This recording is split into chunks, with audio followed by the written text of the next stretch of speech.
நமஸ்காரம். நான் உமா விஜய் பேசுகிறேன்.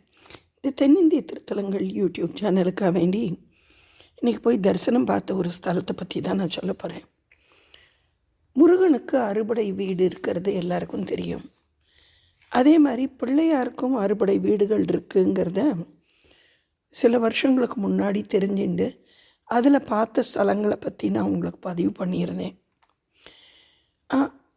ஈசனை பற்றி நினச்சிட்டேன்னா கும்பகோணத்து பக்கத்தில் சுற்றி வர ஒரு பஞ்ச ஆரண்ய ஸ்தலங்கள் அப்படின்னு சொல்லி 5 ஸ்தலங்கள் இருக்கிறத ஒரே நாளில் காலையிலேருந்து ராத்திரிக்குள்ளே பார்க்கணும் அப்படிங்கிற ஸ்தலங்களை போய் தரிசனம் பார்த்த பதிவுகளையும் நான் முன்னாடி பதிவு பண்ணியிருக்கேன்.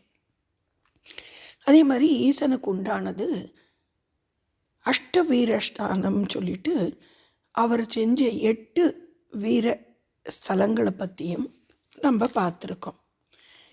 அந்த மாதிரி இப்போ சமீபத்தில் ஒரு வருஷத்துக்கு முன்னாடி எனக்கு தெரிய வந்தது,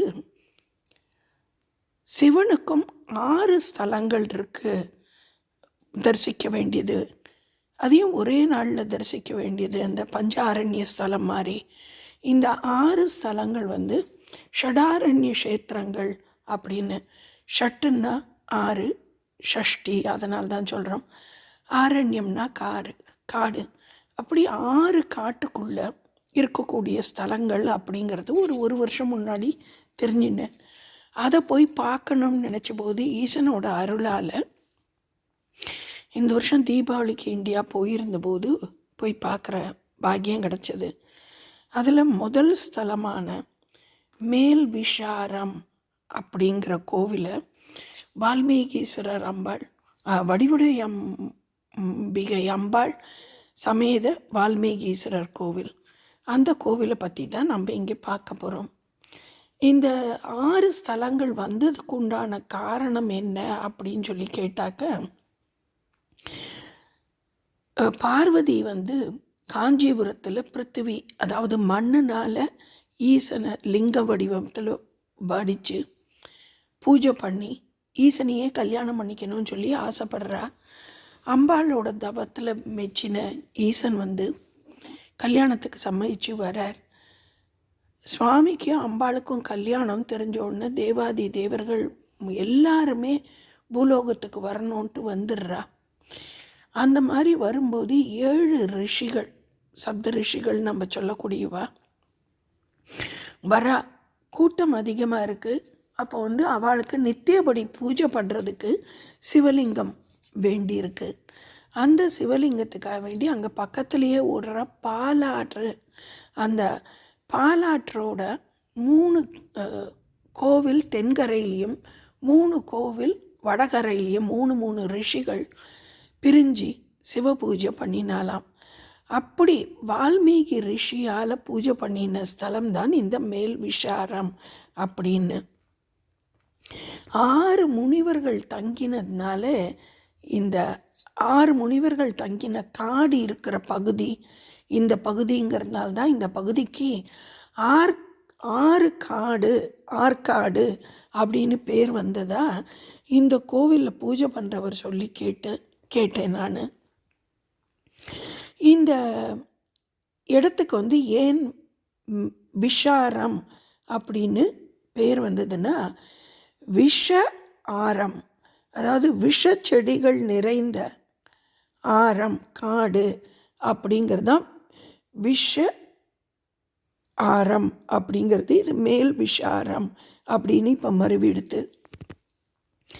ஆயிரக்கணக்கான வருஷம் பழமையான கோவில்.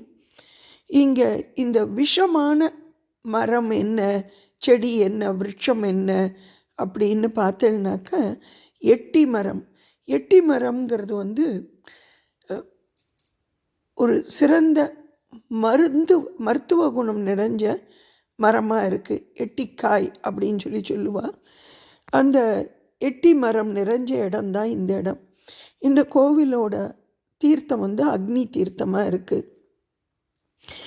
இந்த கோவிலில் ஈசன் வால்மீகி முனிவருக்கு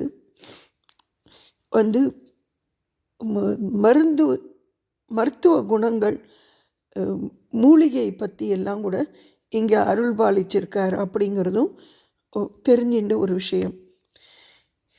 பெரிய கோபுரம் எல்லாம் கிடையாது, ராஜகோபுரம் எதுவும் கிடையாது. வாசலில் பார்த்தேன்னா சுதை சிற்பத்தில் ஈசன் பரமேஸ்வரன் அம்பாளோட நமக்கு காட்சி கொடுக்கிறார் ரிஷபாரோடரா. அது கைலாய மலை காட்சி. இந்த பக்கம் பிள்ளையார், அந்த பக்கம் முருகன். கோவிலோட வாசல் வந்து தெற்கு வாசலாக இருக்குது. தெற்கு வாசல் இருக்கிற கோவில் நல்ல சிறந்த பரிகார ஸ்தலம். அதில் போயிட்டு வலது பக்கம் திரும்பிட்டு போனோன்னா கிழக்க பார்த்த சன்னதியில் நமக்கு ஈசன் வால்மீகீஸ்வரர் அழகாக அருள் பாலிக்கிறார். அதே மண்டபத்தில், அந்த மகா மண்டபத்தில் நின்றுட்ட மாதிரியே தனி சன்னதியில் தெற்க பார்த்து நமக்கு அருள் பாலிக்கிற வடிவுடையாம்பிகை அம்பாளையும் நம்மளால் தரிசனம் பண்ண முடிகிறது. இந்த கோவிலில் வந்து பார்த்தோன்னாக்கா வால்மீகி நின்ன கோலத்தில் ஈசனை வழிபாடு பண்ணுற மாதிரியான சிற்பம் இருக்கிறதையும் பார்க்க முடிஞ்சது.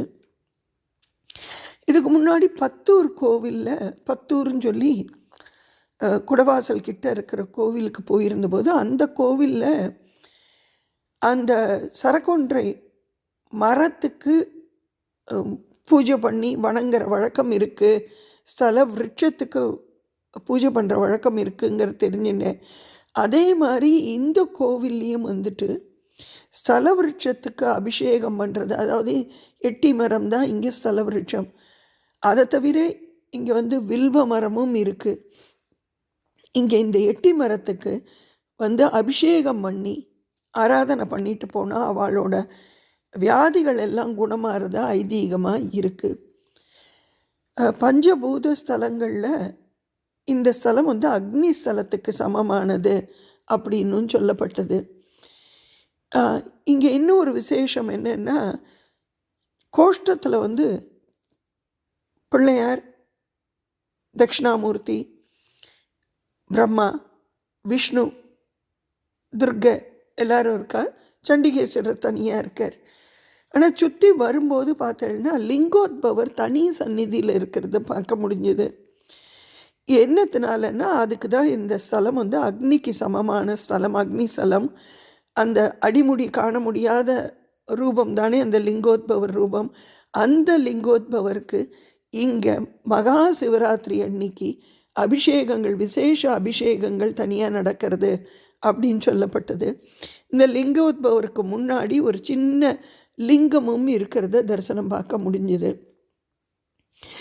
இங்கே வந்து இந்த ஷடாரண்ய கஷேத்திரத்தை மகா சிவராத்திரி அன்னைக்கு 6 கோவிலையும் ஒரே நாளில் தரிசிக்கணும் அப்படிங்கிறது சிறப்புன்னு சொல்லப்பட்டது. இங்கே இருக்கிற பிள்ளையார் வந்து வளர்ந்துண்டே போகிறார் அப்படிங்கிறது ஒரு கூடுதல் தகவலாக தெரிஞ்சது. இங்கே இருக்கிற பிள்ளையாருக்கு வந்து 108 தேங்காயை வடல் போட்டு, அதாவது உடைச்சி வேண்டிண்டு பிரார்த்தனை பண்ணிண்டா அவளோட காரியங்கள் எல்லாமே நல்லபடியாக நிறைவேறுறது அப்படிங்கிறதும் தெரிஞ்சின்ற விஷயம்.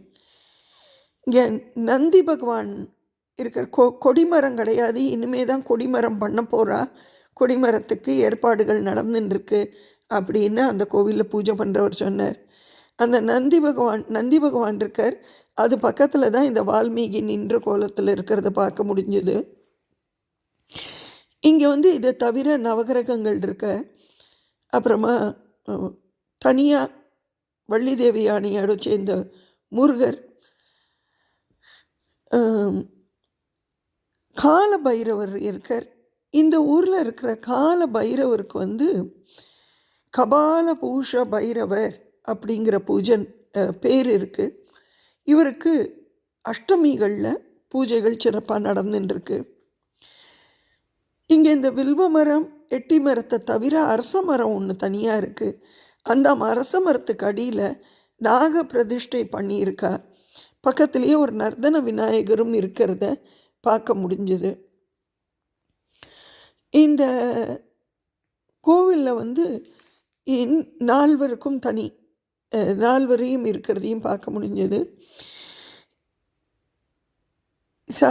சந்தர்ப்பம் கிடைக்கிறவா கண்டிப்பாக போய் இந்த மேல் விஷாரம்னு வேலூர் மாவட்டத்தில் இருக்கக்கூடிய இந்த வியாதிகளை தீக்கிற சிவனாக நமக்கு அருள்பாலிக்கிற இந்த ஸ்தலத்தை போய் தரிசனம் பார்க்கணும் அப்படின்னு சொல்லிக்கிறேன். இந்த ஸ்தலம் வந்து ராகு கேதுக்கு தோஷ நிவர்த்தி ஸ்தலம் அப்படின்னு சொல்லி கேள்விப்பட்டது ஞாபகத்துக்கு வந்தபடியாக அதையும் பதிவு பண்ணுறேன். ஷடாரண்ய க்ஷேத்திரங்களில் முதல் க்ஷேத்திரமான மேல் விஷாரம் அப்படிங்கிறது வந்து தரிசிக்க வேண்டிய ஒரு சிவாலயம். நமஸ்காரம்.